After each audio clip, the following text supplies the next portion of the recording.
Welcome back to my YouTube channel even 12 classes में आपका स्वागत है। तो दोस्तों हम फिर से हाजिर हैं एक नई क्लास में, जो कि आधे अधूरे मोहन राकेश की संपूर्ण समीक्षा में लेके आया हूँ। अगर आपने ये पूरी समीक्षा पढ़ ली तो मैं 100% कह सकता हूँ कि जितने भी आपके ऑब्जेक्टिव क्वेश्चंस बनेंगे इस चैप्टर से वो सारे कवर हो जाएंगे। अगर आपने हमारा यूट्यूब चैनल सब्सक्राइब नहीं किया है तो कर लें। चलिए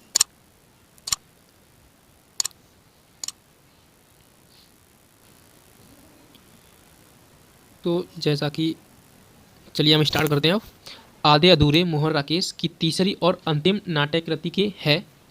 दोस्तों ये आधे अधूरे मोहन राकेश की जो तीसरी और अंतिम नाट्य कृति है ये, जिसका प्रकाशन प्रथम बार 1969 ईस्वी में हुआ था। यह एक सामाजिक समस्या नाटक है जिसमें यह प्रतिपादित करने का प्रयास किया गया है कि पूर्णता कहीं ना नहीं, यानी पूर्णता कहीं नहीं है, चाहे यहाँ चाहे कहीं भी परिश्रम तो करना होगा। हम जिस पूर्णता की तलाश में भटकते हैं वह बेमानी है। क्या वह बेमानी है? क्योंकि सबसे व्यक्तित्व में कोई ना कोई कमी है, सबके व्यक्तित्व में कोई ना कोई कमी है और इस प्रकार सब आधे अधूरे हैं। ठीक है, आगे सावित्री इस नाटक की नायिका है। जो सावित्री है वो इस नाटक की नायिका है, जिसका विवाह महेंद्र नाथ से हुआ। इन दोनों की 3 संतानें हैं। जो सावित्री और महेंद्र नाथ, इनकी 3 संतानें हैं। बड़ी लड़की बिन्नी उम्र लगभग 20 वर्ष, छोटी लड़की किन्नी उम्र लगभग 12 से 13 साल और लड़का अशोक उम्र 21 साल। ठीक है, सावित्री को लगता है कि उसका पति महेंद्र नाथ उसे अब भौतिक सुख सुविधाएं प्रदान नहीं कर पा रहा है जिसकी वह अभिलाषा करती थी। इसके लिए वह महेंद्र नाथ को दोषी मानती है और उसके प्रति विक्षोभ आक्रोश से भरी रहती है। यानी कह सकते हैं कि जो महेंद्र नाथ है और सावित्री उसमें आपस में झगड़े होते रहते हैं। कोई ऐसा मौका हाथ से नहीं जाने देती जिसमें महेंद्र नाथ को अपमानित करने की गुंजाइश हो। यानी कोई ऐसा मौका नहीं जाने देती जिसमें अगर महेंद्र नाथ को अपमानित करने का कोई अगर मौका मिलता हो वो जाने नहीं देती थी, उसका अपमान करती थी। अगर यही नहीं अपितु वह अपने लिए किसी अन्य पुरुष की तलाश भी करती है। यानी जो वो सावित्री अपने लिए अन्य पुरुष की तलाश करती है।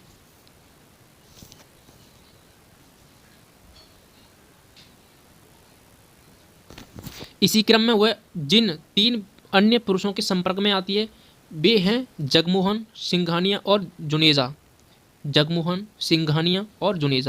यानी जो सावित्री है वो 3 पुरुषों के संपर्क में आती है, वो है जगमोहन, सिंघानिया और जुनेजा। नाटक की विशेषता यह है कि इसका प्रमुख पात्र काले सूट वाला एक व्यक्ति है।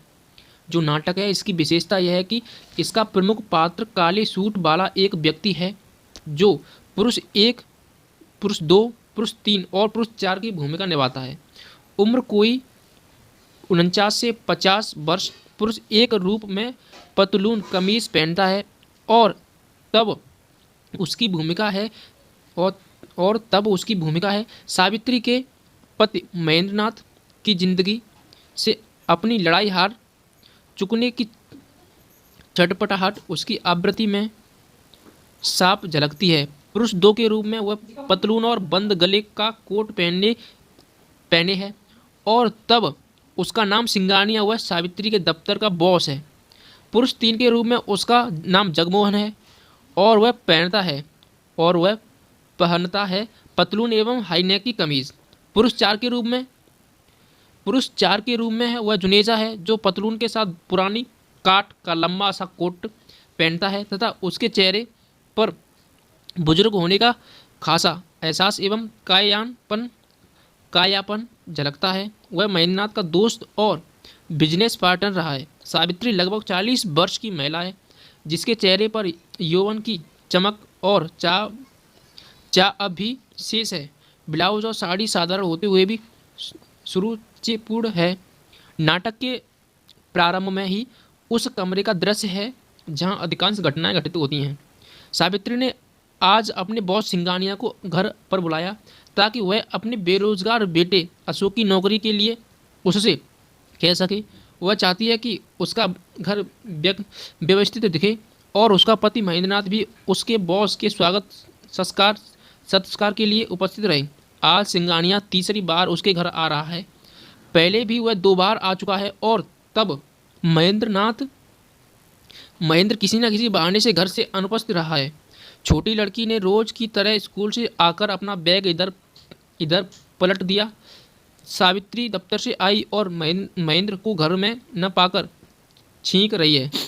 महेंद्र बेरोजगार, परिवार की आर्थिक स्थिति ठीक नहीं है, बस किसी तरह गुजारा हो रहा है। सावित्री यह अपेक्षा करती है कि महेंद्र घर में रहकर घर को व्यवस्थित रखे। छोटी लड़की अपनी किताबें आदि को यथावस्थित स्थान रखे, पर जब उसकी अपेक्षा के अनुरूप काम नहीं होता तो वह छींकने लगती है। ऊपर से महेंद्र को यह अच्छा नहीं लगता कि सिंगानिया उसके घर आ जाते हैं। वह हर बार की तरह इस बार भी सिंगानिया के आने पर घर के बाहर रहना चाहता है। सावित्री अपने बॉस सिंघानिया को अपने बेटे अशोक की नौकरी लगवाने के लिए घर पर बुलाती है, पर सिंघानिया अपनी हाथ से इस्पात हरकतों से यह जाहिर कर देता है कि उसे ना जाने कितने लोग अपने बच्चों को सिफारिश करते रहते हैं, वह ना तो किसी का नाम याद रखता है और ना उसका काम। हद तो तब हो जाती है जब अशोक उसका कार्टून बनाता है और गाड़ी खराब हो जाने पर उसे धक्का भी लगाना पड़ता है।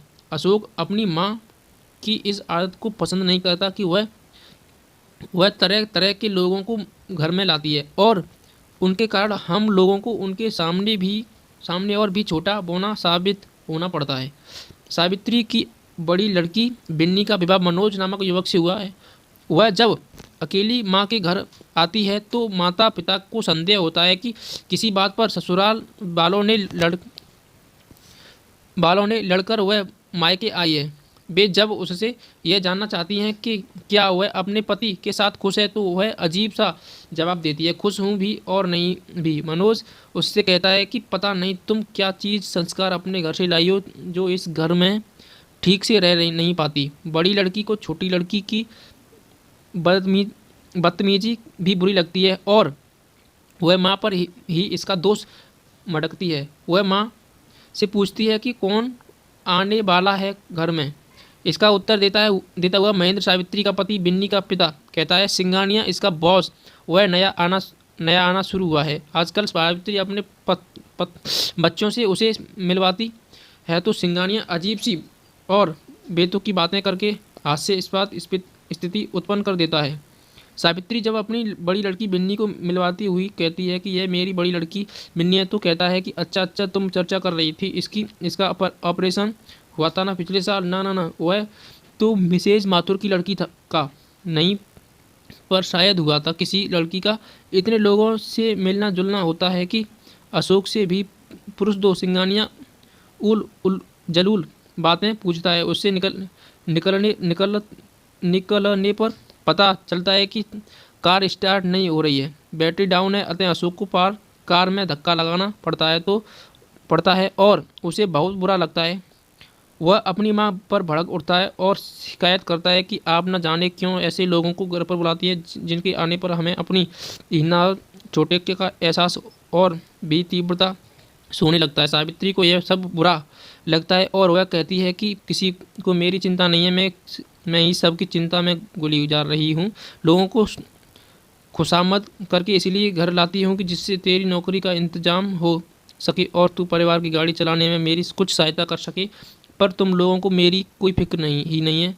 अंत में वह हताश होकर यहाँ तक कह देती है कि ठीक है, आज से मैं सिर्फ अपनी ज़िंदगी देखूंगी।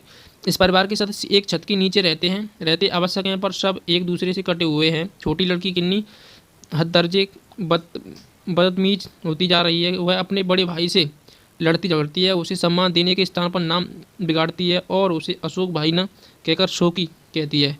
सभी बच्चों को अपनी माँ सावित्री में शिकायत है। छोटी लड़की को लगता है कि स्कूल की ज़रूरतें माँ पूरी नहीं कर पाती, इसलिए उसे मैडम की डांट खानी पड़ती है। लड़का बेरोजगार है। बड़ी लड़की एक बार रात भर घर से गायब रह चुकी है और मनोज से शादी करके भी कुछ नहीं है। महेंद्र और सावित्री एक दूसरे को जली कटी सुनाने में लगे रहते हैं। बड़ी लड़की बताती है कि किस तरह पापा गुस्सा आने पर मम्मा सावित्री को गुलस गुलस खाने में कमोड पर ले जाकर पीटते हैं और अमानवीय अत्याचार करते हैं। पुरुष 3 के रूम में जगमोहन, जो सावित्री कुक्कू कहता है, वह सावित्री के बुलावे पर उसके घर आया है। वह उससे बात करना चाहता है। उसे इस बात का अफसोस है कि उसने जगमोहन से नहीं महेंद्र से विवाह किया। जुनेजा यानी पुरुष नंबर 4 भी वहाँ आ जाता है। बातों के दौरान बड़ी लड़की जुनेजा अंकल से कहती है, मैं यहाँ थी तो मुझे कई बार लगता था कि मैं एक घर में नहीं, चिड़ियाघर के एक पिंजरे में रहती हूँ। डैडी का चीखते हुए मम्मा के कपड़े तार तार कर देना, उनके मुंहों पर पट्टी बांधकर उन्हें बंद